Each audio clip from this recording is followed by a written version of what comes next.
আজকে রান্না করতেছি মুগ ডাল দিয়ে, বাঁধাকপি দিয়ে, মাছ দিয়ে রান্না করব।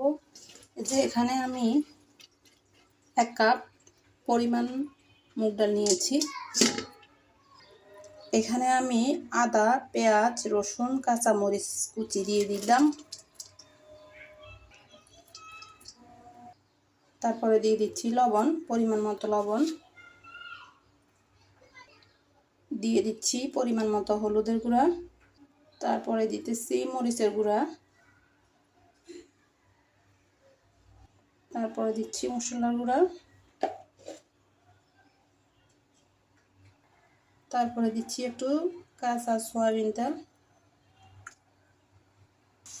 ডালগুলা সিদ্ধ হওয়ার জন্য দিয়ে দিব ঠান্ডা পানি পরিমাণ মতো।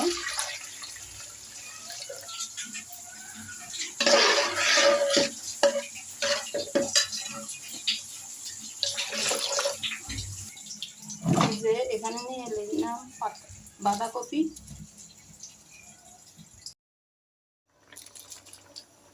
দিয়ে দিচ্ছি পাতাকপিগুলো। এখানে আর একটা কথা, মুগ ডালগুলো আমি আগেই তেলে নিয়েছিলাম, তেলে ধুয়ে পরিষ্কার করে নিয়েছিলাম।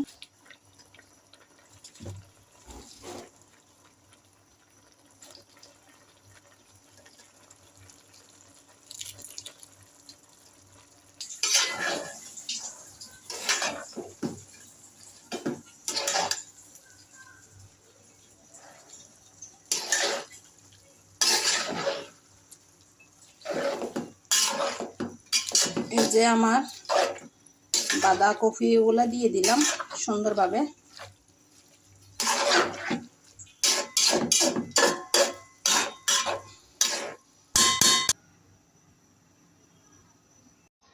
এই তো হয়ে গেল আমার বাঁধাকপি রান্না।